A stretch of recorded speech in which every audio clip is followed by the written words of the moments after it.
Right now, somewhere in the Mediterranean Sea, a fish is operating on itself. No anesthesia, no surgeon, no sterile room, just the animal, a sharp piece of rock, and a decision that should not be possible. You've probably heard that animals are driven purely by instinct, that they react, they don't reason. That suffering is something they endure, not something they manage. But what you're about to find out breaks every version of that assumption. It doesn't just change how you see animals. It changes how you see medicine itself. The animal is a cleaner wrasse, a small iridescent fish about the length of your finger. It lives on coral reefs and makes its living picking parasites off larger fish. That part is well known. What is not well known is what it does when the parasites turn inward. When a cleaner wrasse gets a wound or infection it cannot reach with its own mouth, it does something extraordinary. It finds a rough surface, a coral edge, a rock ridge, and it drags the infected area across it, deliberately, repeatedly, with what researchers describe as targeted, controlled scraping at the precise location of the wound. Most people assume this is just scratching, reflexive, but that explanation falls apart fast because scratching is random. What this fish does is not. In 2023, a research team led by biologist Redouan Bechari at the University of Neuchâtel in Switzerland published findings on exactly this behavior. His team observed that infected fish sought out specific substrate textures, rough, abrasive surfaces, not smooth ones, and they would position the wound site, not a random patch of body, against the surface. That specificity is the thing that changes everything, because it implies the fish knows where the problem is. It implies the fish has a model of its own body. Bechari's team called this behavior self-directed wound care, and it made headlines in biology circles almost immediately. But here's what almost nobody quotes from that paper. The fish showed a preference for surfaces previously used by other fish for the same behavior, which means they weren't just self-treating, they were using socially observed locations. That is not instinct. That is something closer to knowledge. But the cleaner wrasse is not alone. Not even close. In 2022, researchers in Indonesia documented something that made the cleaner wrasse look almost routine. They observed a Sumatran orangutan named Rakus at the Swak Belimbing research site in Aceh province. Rakus had a facial wound, a deep one, likely from a fight with another male. Over the following days, the team watched as Rakus repeatedly chewed the leaves of a plant called akar kuning. Akar kuning is Fibraria tinctoria, a climbing plant used across Southeast Asia in traditional human medicine for centuries. It contains compounds known to have antibacterial, anti-inflammatory, and antifungal properties. Rakus did not eat the leaves. He chewed them and applied the resulting paste directly to the open wound. Methodically, over and over, the wound closed, without infection, in under a month. The study, published in Scientific Reports in 2024 by lead author Isabel Laumer at the Max Planck Institute, was the first documented case of an animal treating a wound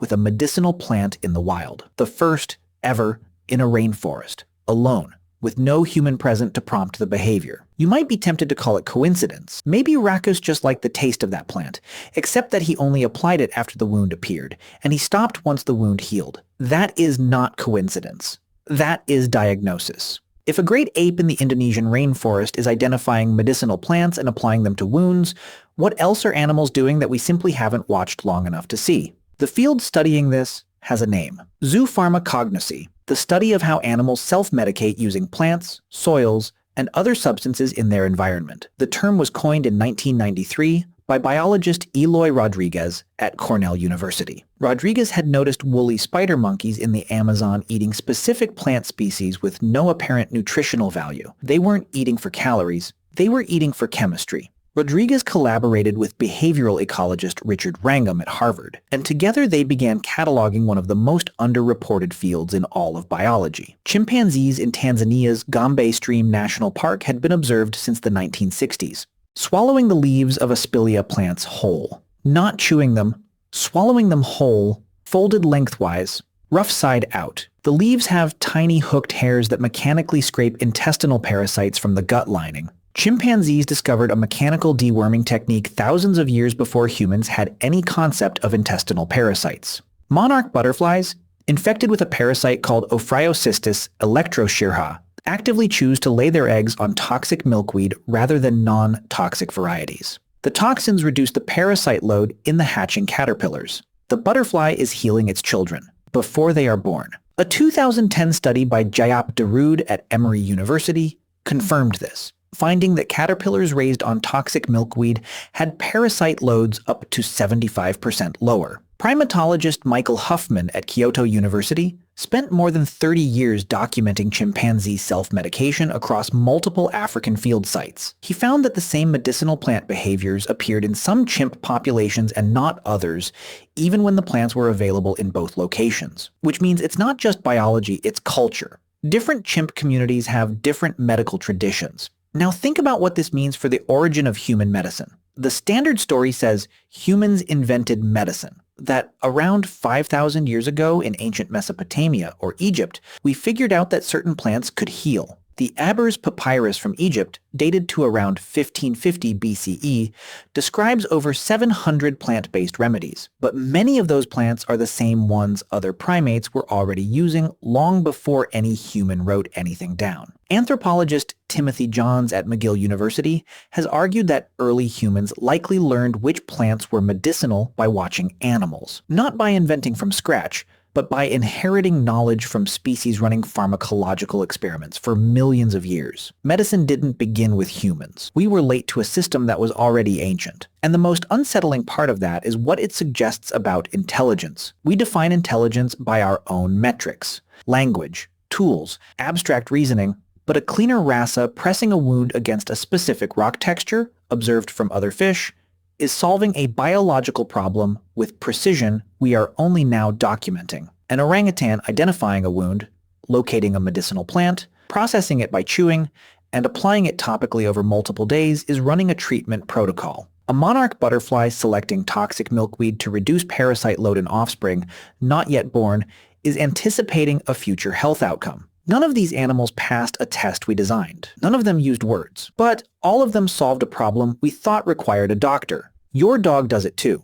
A 2008 survey study by veterinary researcher Benjamin Hart at UC Davis found that grass eating in dogs was most common in young dogs and rarely preceded vomiting. His interpretation: grass consumption is likely an inherited behavior from wild ancestors who used plant fiber to purge intestinal parasites. Your dog isn't confused. Your dog is running an ancient protocol encoded in an animal that now sleeps on your couch. These behaviors connect across species not because the animals compared notes, but because the parasites are the same. The biology of infection is universal, and life, across hundreds of millions of years, found the same answers. The solutions predate every civilization that ever called itself advanced. Which brings you back to Rakus, alone in a rainforest in Aceh, a wound on his face. No one to help him. He found the plant. He processed it. He applied it. He healed. Using a plant that human traditional medicine in that same region had identified as medicinal, independently, across generations of human healers. Two species, same forest, same plant, same wound treatment. One of them we call primitive. Right now, somewhere in the Mediterranean, that small fish is still scraping its wound against a rock. It doesn't know what a parasite is. It doesn't know what medicine is. It just knows something is wrong, and it knows what to do about it. We spent centuries drawing a hard line between human intelligence and animal behavior. We called it instinct when they did it, and knowledge when we did. But the line keeps moving. Every decade, another species crosses it. The capacity to recognize your own suffering and act to end it is not something humans invented. It is something life itself figured out, long before we arrived to take the credit.